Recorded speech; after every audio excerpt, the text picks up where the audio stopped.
안녕하십니까.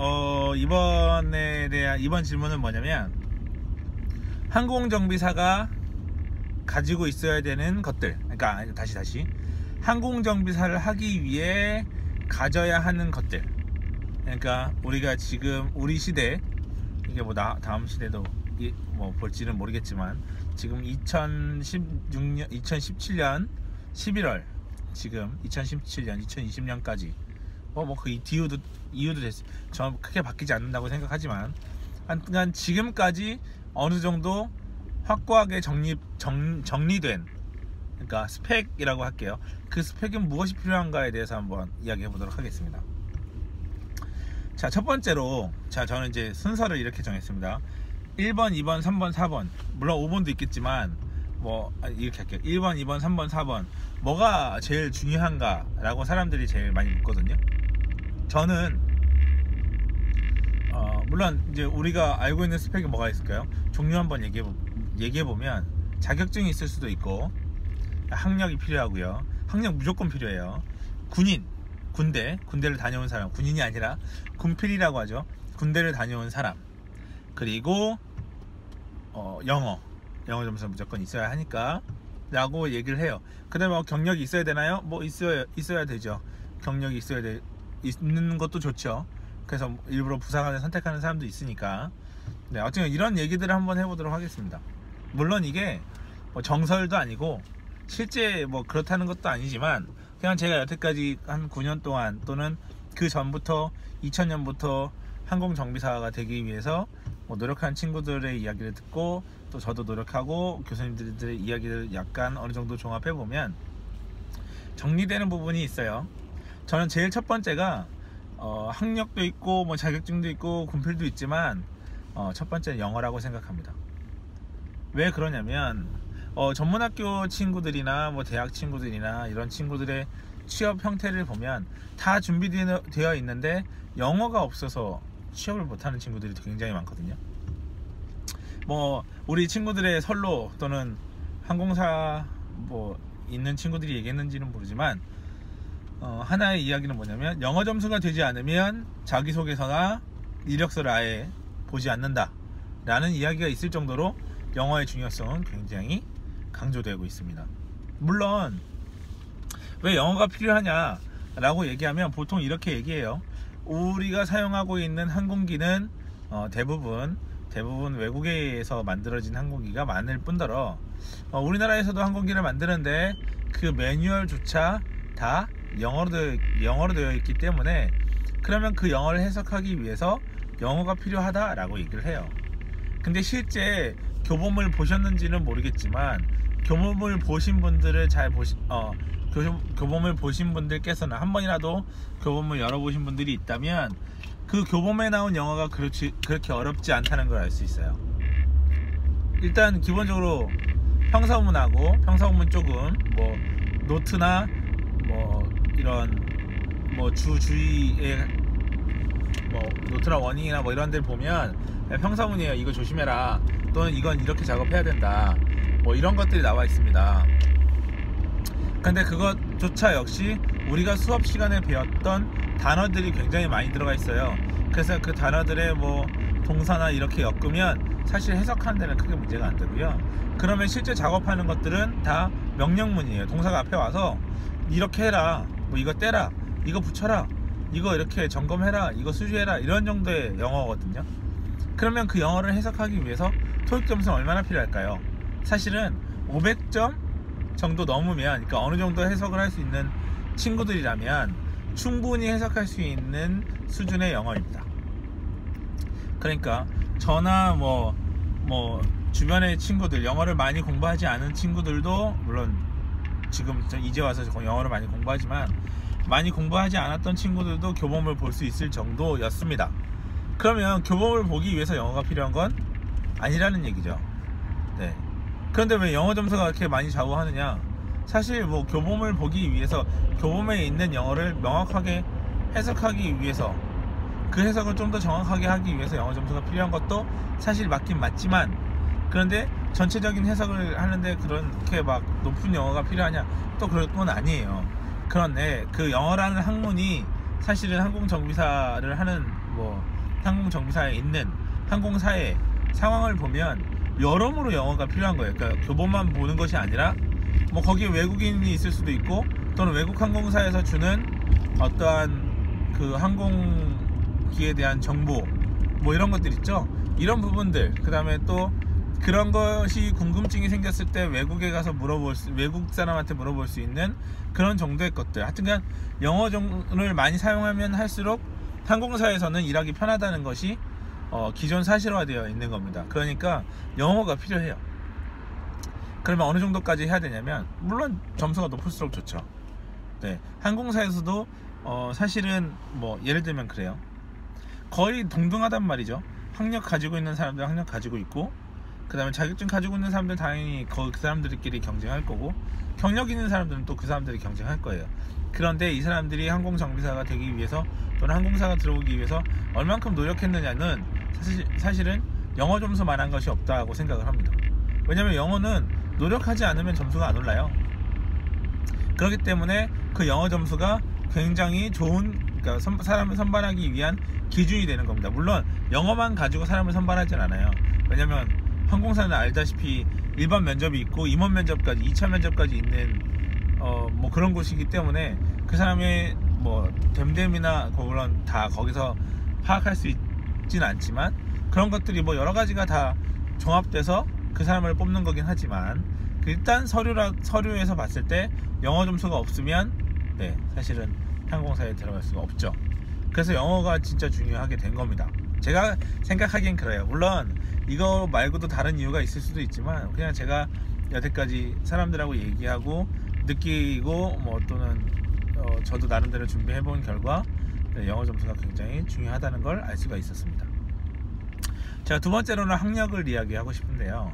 학력은 물론 고등학교 졸업하고 항공정비사가 될 수 없나요? 라고 묻는다면 있습니다. 왜 없어요? 있죠. 왜냐면 그 방법이 뭐가 있냐면, 제일 명확한 거는 항공고에서, 특히나 이제 공군항공과학고등학교를 보면 거기는 완전 졸업하면 부사관이 돼요.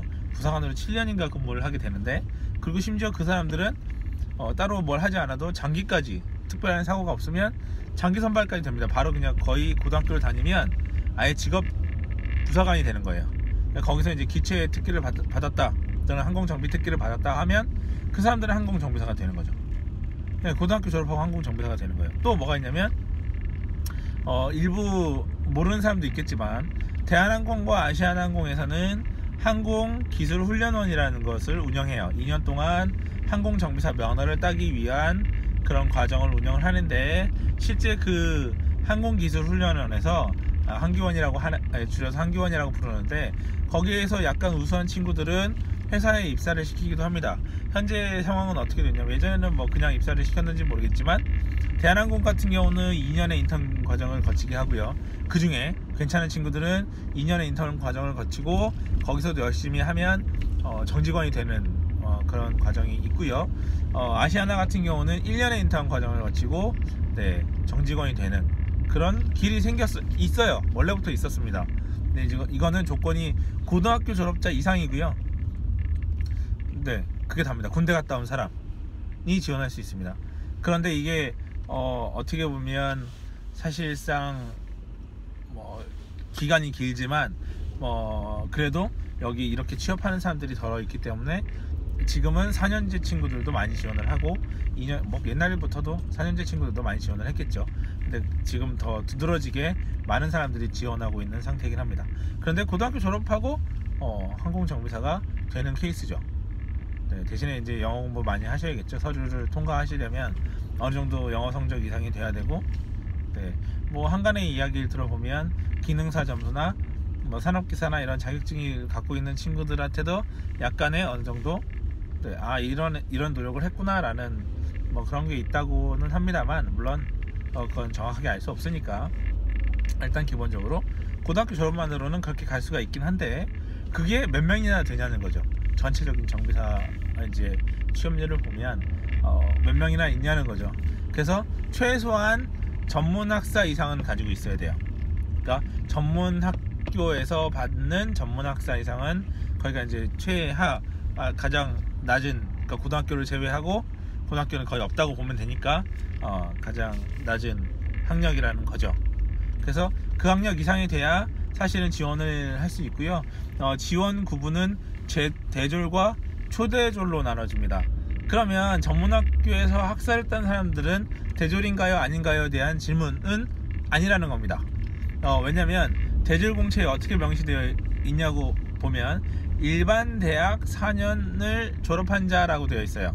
그러니까 전문학교는 2년만으로도 학사를 딸 수 있고, 물론 4년을 다니고든 뭐 3년을 다니든 학사를 딸 수 있지만 일반 대학이 아니잖아요.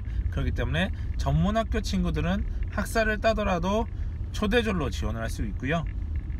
대학교 4학년을 마친 자만 대졸 공채에 지원을 할 수 있는데, 이 대졸 공채 최근 동향을 봤을 때 아직은 대한항공에서는 초대졸 공채가 잘 안 나는 것 같아요. 그래서 이제 대졸 공채로 가려면 대한항공으로 갈 수 있다. 그러니까 예를 들면 이제 이렇게 갈 수 있는 거죠. 전문학교에서 편입을 해서 4년제를 졸업하게 되면 대한항공에 지원할 수가 있게 되는 겁니다. 공채에, 대졸 공채에. 근데 현재 요즘에는 아시아나에서는 전문학교 초대졸 공채가 있기 때문에 전문학교 친구들도 많이 합격을 하는 상황이에요. 그리고 그 이제 LCC 같은 경우는 시시각각 바뀝니다. 뭐 대졸만 뽑을 때도 있고, 초대졸, 대졸 뽑을 때도 있고, 또 뭐 산학 시스템이나 이런 것들 여러 가지 뭐 변수가 있기 때문에 그런 것들은 한번 잘 보시면 될 것 같고, 어찌됐든 최소한의 학력은 저는 고졸이긴 하지만 최소한 전문학교는 졸업해야 된다 라고 생각을 합니다. 그건 갖고 계셔야 취업하는데 문제가 없다. 지금 현재 2017년 11월 기준으로는 제 생각은 그렇습니다. 두 가지 이야기했죠. 하나는 영어, 그 다음에 두 번째는 학력. 그럼 세 번째는 군필인데요. 일단 항공사에서는 군대를 다녀온 사람, 그러니까 군필이라는 것은 군대 문제가 해결된 사람을 이야기한 거거든요. 군대를 다녀온 사람도 군필이고요, 면제를 받은 사람도 군필이에요. 어떠한 이유로 뭐죠? 공익 근무를 했다고 하더라도 군필이에요. 그리고 여학생들, 그러니까 여성 정비사를 원하는 사람들은 군대를 가지 않아도 되기 때문에 군필입니다. 그래서 그런 사람들을 통틀어서 군필이라고 하고요, 군대 문제가 해결된 사람들을 이야기합니다. 그쵸? 그리고 이제 군대는 두 가지로 갈 수가 있습니다. 병사로 가거나 부사관으로 갈 수 있습니다. 요거는 좀 영상을 하나 더 만들어 볼게요. 좀 나눠서 왜 병사로 뭐 다 좋아요. 병사로 가든 부사관으로 가든 군대 문제만 해결하면 되니까. 근데 이제 그런 건 이제 장단점을 한번 더 이야기해 보면 좋을 것 같아서 영상을 따로 만들고요. 어쨌든 군대를 다녀오시는 게 좋다. 그리고 이제 자격증은 사실 어떤 자격증이 중요하느냐, 우리 학생들 중에는 그런 학생들도 있어요. 결국은 면허만 따면 되는 거 아니냐, 다른 시험은 안 보겠다, 면허만 보겠다 라고 하는 학생들도 있어요. 사실은 항공사에서 원하는 건 면허죠. 더 나아가서는 기종 면허, 기종 그 면허를 가지고 있는 사람이 더 좋을 수도 있어요. 근데 기본적으로 면허는 무조건 가지고 있는 것이 좋습니다. 4년제 대학교 친구들은, 일부 대학교 친구들은 면허를 따지 못하는 경우도 있습니다. 지금 이제 법이 제가 확실한 건 아닌데 점점 그렇게 바뀌면 4년제 대학 친구들은 면허를 따지 못할 확률이 좀 높아져요. 물론 지금 대비해서 준비하는 학교들, 앞으로 대비할 학교들은 모르겠지만 일단은 그렇습니다. 그러니까 면허를 따지 못하는 학교들도 있을 거예요. 물론 지금 여태까지 면허를 따지 않고도 취업하는 사람도 있을 테니까. 어찌됐든 항공정비사는 저는 기본적으로 따셔야 된다고 보고요. 그러면 항공산업기사와 나머지 기능사들이 중요하지 않은가? 라고 묻는 질문에는 저는 무조건 중요하다고 생각해요. 물론 우리가 이력서를 쓸 때 한 줄이라도 더 쓰는 것이 사실 우리 마음의 안정과 이런 것들도 있겠지만, 우리 그 이력서를 보시는 분들도 물론 기본적으로 성향이 다 이제 항공사에 들어올 수 있는 그런 스펙이 다 갖춰지면 세부적으로 또 볼 수도 있단 말이에요. 근데 어떻게 하다가 동점자가 생겼어요. 그러니까 물론 그럴 가망성은 그렇게 크지 않지만 이 두 명을 가지고 저울질을 해야 되는 상황. 저울질이라는 말이 너무 약간 다시 커트. 자, 두 명을 가지고 둘 중에 하나를 선택해야 되는 상황이라면, 저라면, 또는 모르겠어요, 관련된 사람이라면 하나라도 더 취득한 사람이 그런 쪽으로 마음이 가지 않을까 싶어요. 그러니까 예를 들면 한 명, 그러니까 둘이 상황이 같은데 한 명은 정비사만 땄어요. 근데 한 명은 뭐 산업기사, 기능사, 뭐 조금 나아가서 혼자 공부해서 비파괴검사 자격증까지 기능사를 땄다 이거예요. 그럼 하나라도 더 가지고 있는 사람한테 마음이 가지 않을까 싶습니다. 그래서 저는 우리 학생들한테 좀, 또는 항공정비사를 준비하고 싶은 친구들한테 이야기를 하면, 그러니까 뭐라도 하나 더 따는 것이, 물론 제가 서두에 얘기했듯이 영어가 모두 되는 학생들, 사실 뭐 이렇게 얘기하면 좀 그렇긴 한데, 영어가 되는 학생들이 정비사를 땄고 산업기사를 땄어요. 저는 기능사 바로바로 따라고 하거든요. 뭐라도 하나 더 갖고 있으면 좋으니까. 그런데 나는 이것도 없고 저것도 없고 저것도 없고 지금 항공정비사만 갖고 있다. 그럼 사실 영어만 공부하는 게, 영어를 더 많이 공부하는 게 더 좋다고 생각하는 사람 중에 한 명입니다. 그러니까 이거는 상황에 따라 다르지만 기본적인 스펙을 갖고 있다면 뭐라도 하나 더 가지고 있는 것이 유리하지 않을까 싶습니다. 저라도 그렇게 할 것 같아요. 제가 이거 이력서를 보는 사람이다, 자기소개서를 보는 사람이라면 충분히 뭐라도 하나 더 들고 있는 사람이 유리하게 적용시킬 겁니다. 물론 이런 것들은 다 면접이나 이런 추가적인 내용하고 다 잘 이루어졌을 때의 이야기인 거고요. 네, 그래서 저는 이제 4가지 말씀드렸죠. 학력, 다시 첫 번째로 영어, 그 다음에 학력, 그 다음에 군필, 그리고 자격증, 요 4가지를 준비하되 남들보다 좀 더 많이, 좀 더 많은 것들, 하나라도 더, 1점이라도 더 올리는 노력을 하는 것이 좋다고 생각해요. 그 다음에 뭐 경력인데, 그러면 이제 우리 친구들이 물어볼 수 있죠. 부사관 경력은 어떻게 되나요? 그거는 이제 제가 이제 군대 얘기를 하면서, 그냥 이 영상에 넣을까요? 그냥 이대로 가볼게요. 그러면 군대 얘기를 해볼게요. 저는 보통, 나누는 게 좋을 것 같아요. 다음 영상에서 병사로 가야 되나 부사관으로 가야 되나 이런 얘기를 한번 해보겠습니다. 이것도 뭐 본인 개인의 선택이니까 그것도 어떻게 선택하면 좋겠다 라고 이야기를 한번 해보도록 하겠습니다. 되셨죠? 어찌됐든 우리 뭐랄까요, 항공정비사가 되기 위한 스펙은 무엇이 있나요? 그러면 기본적으로 4개가 있다고 말씀드리고 싶습니다. 물론 추가적으로 늘릴 수 있으면 뭐 이것저것 많습니다. 네, 뭐 추가적인 스펙이 뭐가 있을까요? 외국 경력, 외국에서 살았던 경력, 이것도 어떻게 보면 스펙이 될 수 있어요. 제가 아까 영어가 굉장히 많이 필요하다고 했는데, 이 영어권에서 살고 있었던 사람들 얼만큼 살았는지, 그러니까 얼만큼 살았는지는 즉 영어를 잘할 수 있다는 얘기거든요. 그래서 영어를 잘하면 당연히 어드밴티지가 있겠죠. 더 좋은 시선으로 바라볼 거예요. 사실 뭐 저라도 그렇게 바라볼 수 있으니까요. 그러니까 영어권에서 뭐 예를 들면 난 영어권에서 한 3년 아르바이트를 하고 왔어요. 이것도 어떻게 보면 좋은 스펙이 될 수 있어요. 실제 그랬던 적이 있고요. 또 뭐가 있을까요? 나는 부사관 4년 경력이 있어요. 근데 이것도 어떻게 보면 때에 따라서 좋은 스펙이 될 수 있습니다. 근데 이게 스펙으로 적용될 때가 있고 안 될 때가 있고 뭐 그렇습니다. 이게 항공사 사정에 따라서 달라지니까 요 얘기는 군대 얘기를 하면서 한번 해보도록 하고요. 그래서 뭐 제가 얘기하는 게 다 정답은 아니고 다 옳은 것은 아닙니다. 그러나 그래도 제가 많은 사람들하고 대화해본 결과 나온 이야기들이니까 믿어도 되고 안 믿어도 되지만 일단 그렇다는 거, 제가 알고 있는 건 영상으로 만들어 볼 예정이니까. 그럼 또 어떤 스펙들이 있을까요? 뭐 영어 말고 다른 언어를 더 잘한다, 이런 것도 스펙이 돼요. 왜냐면 항공사에서는 어때요? 영어권만 나가는 것이 아니니까. 물론 영어만으로도 충분히 의사소통이 되지만 뭐 예를 들어서 일본으로 취항하는 항공기에 뭐 대화할 일이 생겼을 때 일본어로 대화하는 게 훨씬 소통이 잘 되기 때문에 뭐 타국의 언어를 더 다른 언어를 하고 있다, 이것도 좋은 스펙이 될 수 있습니다. 그러나 기본적으로 4개, 아까 제가 말씀드렸던 기본 스펙은 하고 난 다음의 일이라는 얘기예요.